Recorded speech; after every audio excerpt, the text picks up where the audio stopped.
How to do that? Let us see.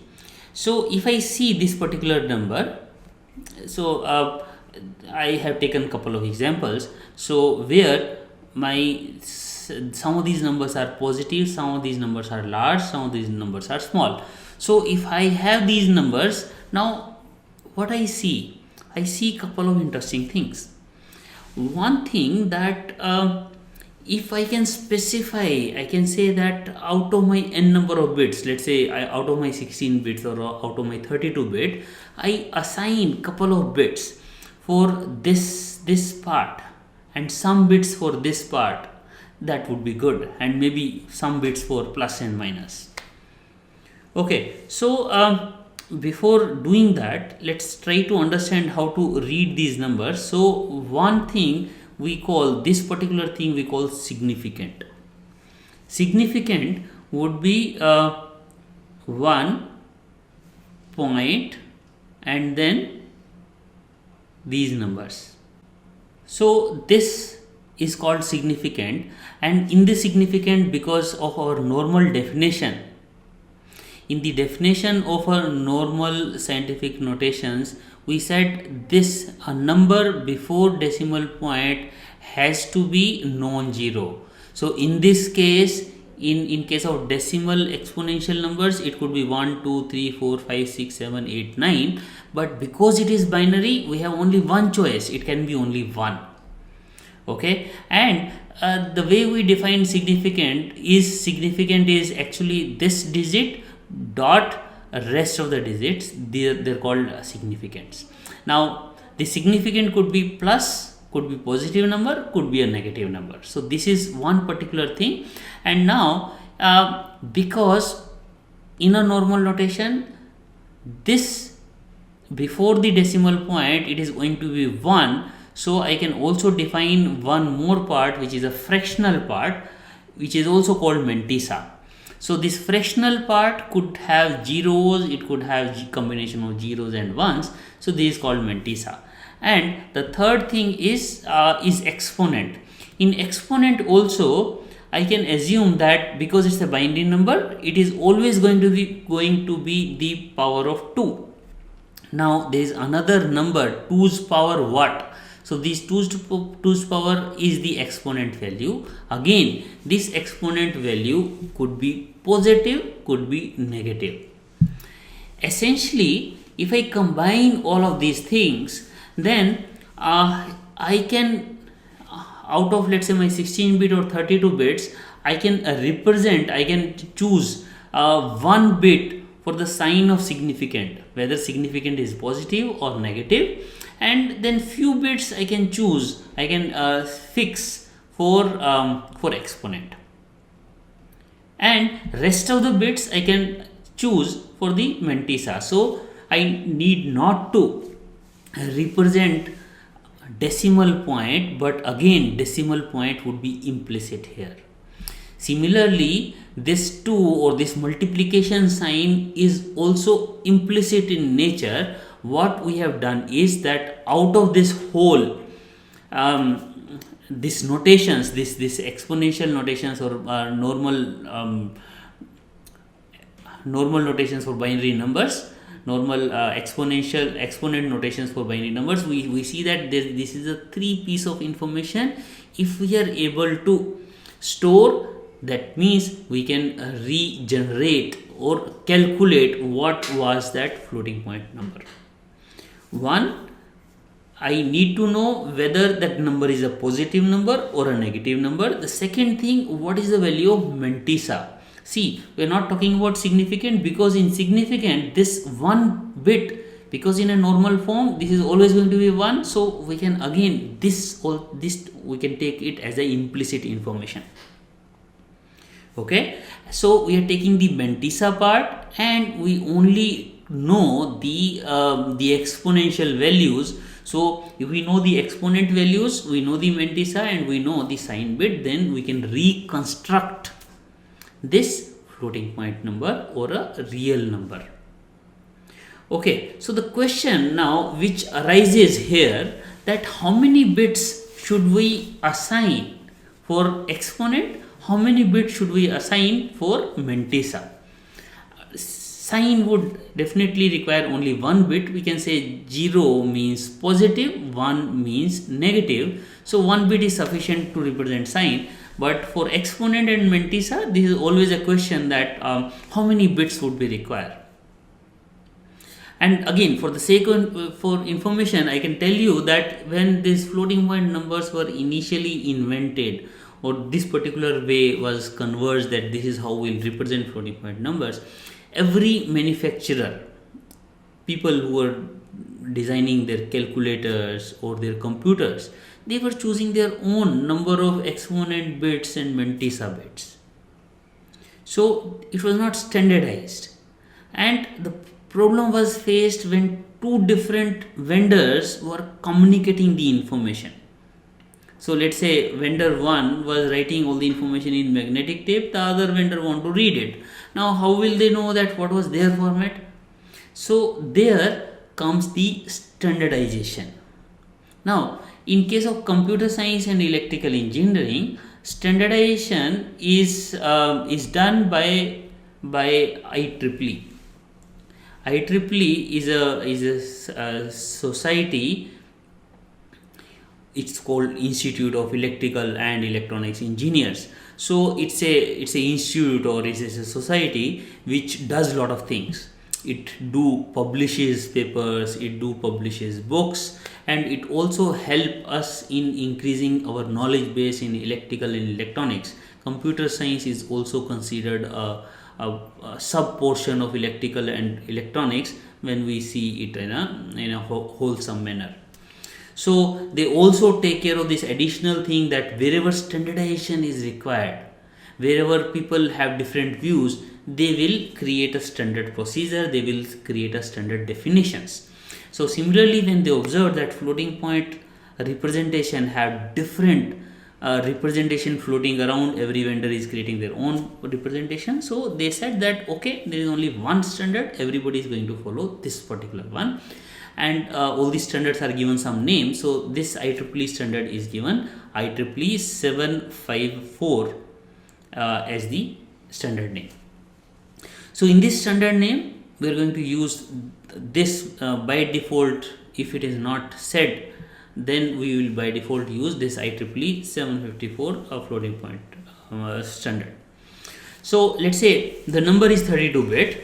In 32-bit number, 1 bit would be used for sign and 8 bits are used for exponent.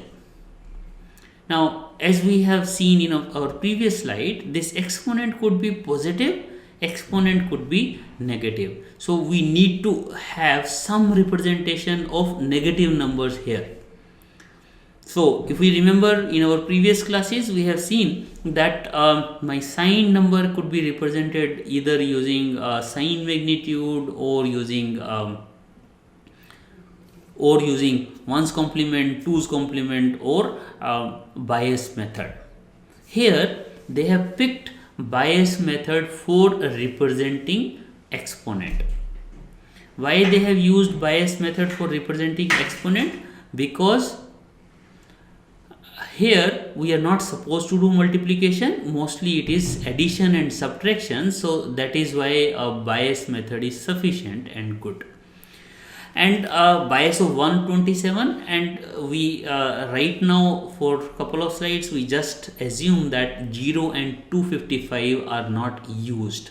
So the range of numbers which can be represented in exponent is from 1 to 254. They are all valid. Other than 1 and 254, nothing is valid. They are not valid, and they are used for some special purpose which we will see later in the lecture, or maybe in the next lecture.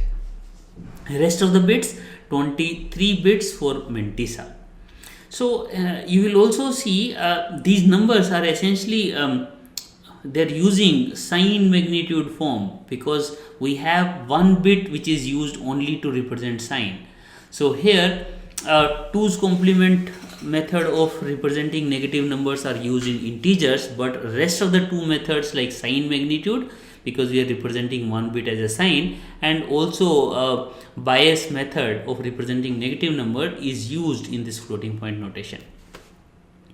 Okay, so if we have these three piece of information, I'm calling it S, E and M, then I can construct my final number as minus 1 into S or minus 1 is to power S.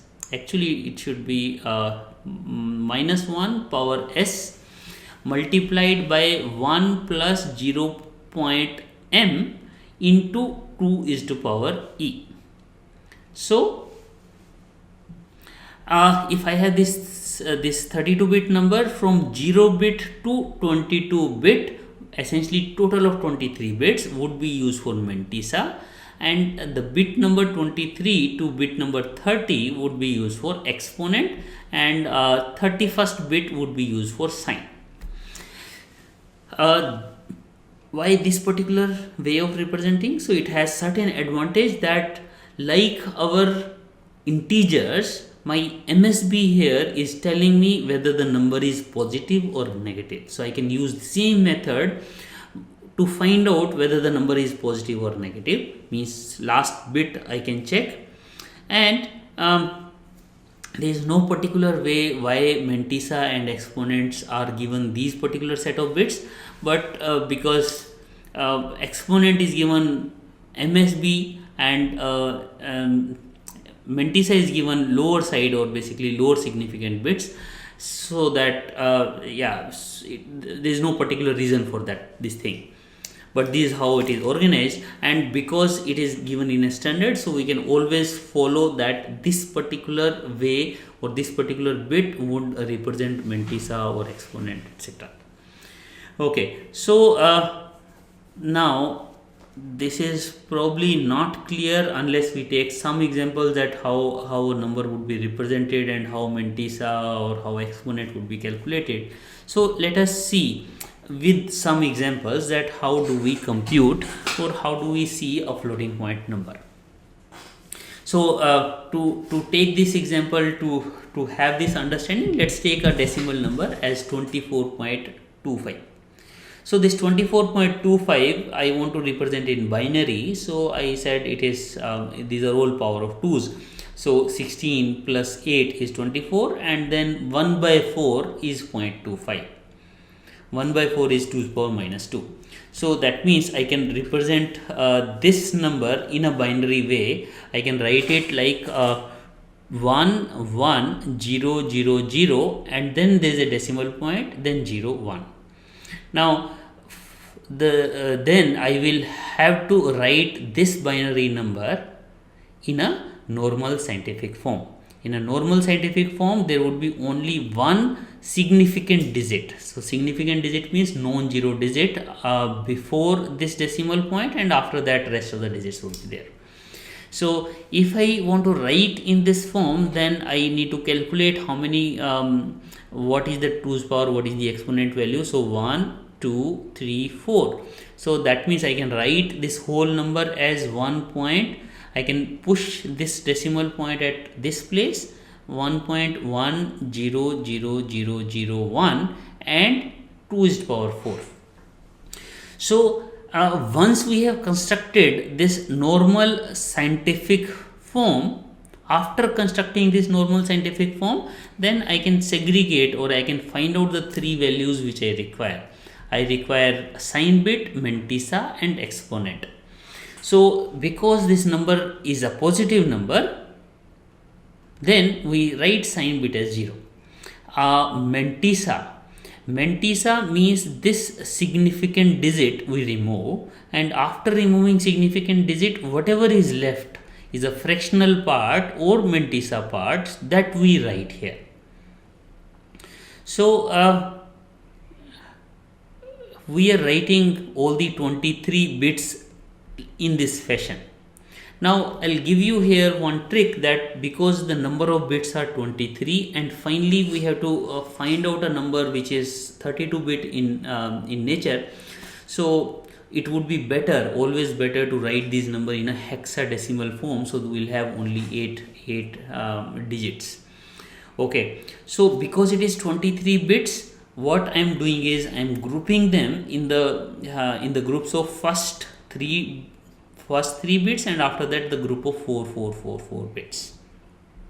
So I'll have 5 groups of 4 bits, and so essentially I have 5 nibbles here and one group of 3 bits. So this is the mantissa. Now exponent, we said there is a base of 127, so that means whatever exponent we are getting after this normal form, we have to add 127s, we have to add this bias. So after adding this bias, it will become 127 plus 4, that means 131. And now this, if I want to represent 131 in 8 bits, then it will become 1000001. So again, you see I have made the grouping like this: first 3 bits, then 4 bits, then 1 bit. Why I am doing so, you will see later. So now I would like to construct my floating point number, and what I will do is I'll put my sign bit at 31st place, and then exponent bits, and then mantissa bits. So because 31st bit is a sign bit, then I would require 3 another bits from the exponent to complete this nibble. That's why the group of 3, 4 and 1 was constructed. Then a next nibble from the exponent can be written here. Then the next bit, last bit of the exponent would be written here, and then I can write mantissa. So first 3 bits of mantissa, and then rest 5 nibbles of the mantissa. Now all these are now written in 8 different nibbles. From these 8 different nibbles, now I can construct my hexadecimal number, which is a quick and which is 1-to-1 representation corresponding to binary numbers. So it is 0 cross 4 1 C 2 0 0 0 0. So this is how we can represent, or we can convert any number into a floating point number. So let's take some more example. Let's say the number is 0.625. I'm taking easier examples. I'm leaving the hard examples for the tutorial session and for your exams. Yeah, this is a joke. So let's see. So we'll try to see, at least cover a couple of examples here, and we can see during the exams that how do we go. So this 0.625 can also be written like a 0.5, that means 1/2, and 0.125, that means 1/8. In other words, if I want to write this in binary, then it would be 0.101, and making this particular number in a normal scientific form, it would require 1.01, because the first significant digit is 1, so that means it has to be pushed like this, and 1.01 into 2 to the power minus 1. So we have now all the information. We know the number is positive, we know what is mantissa 0, 1, and we also know what is exponent. Now we can construct a floating point number. So in a floating point number, sign would be 0, and mantissa is 0, 1, 0, and rest for all the nibbles it's going to be 0. And exponent, because we have a bias of 127, so we'll add -1 to 127, so that means it will become 126, and then we can convert this 126 into binary, that means 0, 1, 1, 1, 1, 1, 1 and 0. You can ask me how do I do it so quickly. It's not only because I have pre-calculated, but because 127 means all 7 ones. It is 1 less than 128, that means 7 ones would mean 127, and now I am subtracting 1, so that means the last bit will become 0. So this is the trick to calculate a binary numbers quickly without going through that divide by 2 procedure.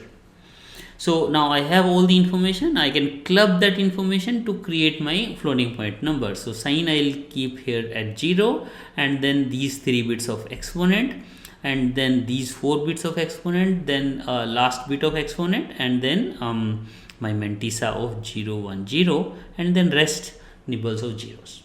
So I can construct this will become 0 cross 3 f, and this is 2 and then 5 zeros. So this is the hexadecimal representation of this number 0.625. Let's take some example of a negative number. The example is very similar to previous one, so I can go little fast. So because it is 2 is already a power of 2, so I can write it as 10.101, and then this number in a normal scientific way would be written as 1. Basically decimal has shifted towards left, 1 point it has shifted, so that means 2 to the power 1 will become as the exponent factor. Now with the normal scientific, after creating my normal scientific form, I know the all the exponent, mantissa as well as sign bit. So yeah, sorry, here sign bit has to be a negative here. So now sign bit, because it was a negative, so I am putting sign as 1, and mantissa is these 4 bits. 0 1 0 I'll put in first place, and then after that 1, and then the rest of the zeros I'll keep the trailing zeros, and rest of the bits are also 0. For the exponent, 1 would be added to 127 because 127 was the base address, or basically the offset. So this offset or bias, so in the bias we add 1, it becomes 128. 128 means 1 followed by 7 zeros. Then we can again combine these 3 factors, sign, mantissa and exponent, to create our floating point number in a hexadecimal way. One more example which looks quite simple, but it is important to touch that also. Let's say I want to represent 1. Now you see there is no decimal, but because I want to represent 1 in a floating point notation, I have to write it like 1.0 into 2 to the power 0. Okay, so here my mantissa is 0, my exponent is also 0, my sign is also 0. How do I represent this number? For mantissa, it is going to be all bits will be 0, all 23 bits will be 0, sign would be 0, and exponent in 127 0 would be added. That means it will be 127 only, 0 and then 7 ones. Then I can combine all of these, and then the resultant floating point number in hexadecimal is 0 cross 3 f 8 5 zeros. So this also give us one food of thought, that whenever we are converting any decimal number, and so whenever you are writing C++ code or Java code, and you are simply writing you want to typecast an integer to float, you want to say that this integer should be converted into a float number, then all of this processing step would happen. And let us say number was written as 1 there, but in a floating point notation it won't be written as 1. It's a more sophisticated form.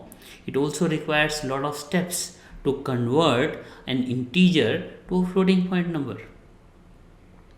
Now one can again ask that why do I want to convert an integer into a floating point number? Again, my answer is very similar to the examples we have taken for large numbers. So let's say the number has some 20 digits, 20 decimal digits. If number has some 20 decimal digits, so that means I need to convert those 20 decimal digits into binary digits, which would be probably more than 60 or 70. Now, because I have to represent them, but again the lower significant digits may not be useful for all practical purposes. So if I make that as a floating point number, that can help me in easing of certain operations. So whenever a large integers need to be represented, then those integers are also represented using a floating point number. So with this, I would like to close this lecture, and in summary, what we have learned in this lecture is that we learned that how real numbers can be represented in a binary form, and how decimal point would be represented, how exponent would be represented. So we finally observed that there are two ways of representing a real number. Either we put it in a fixed point format, or we put it in a floating point format. Fixed point format gives us certain advantage, that it is easy to operate with. We can use integer operations of addition, subtraction, multiplication, but it severely limit the amount of precision and range. On the other hand, floating point notation is a complex operation in conversion itself. We have to identify what is mantissa, we have to identify what is sign, we have to identify what is exponent, and then add the bias in the exponent, and then construct a floating point number. So this is all for today. Thank you very much. Good luck.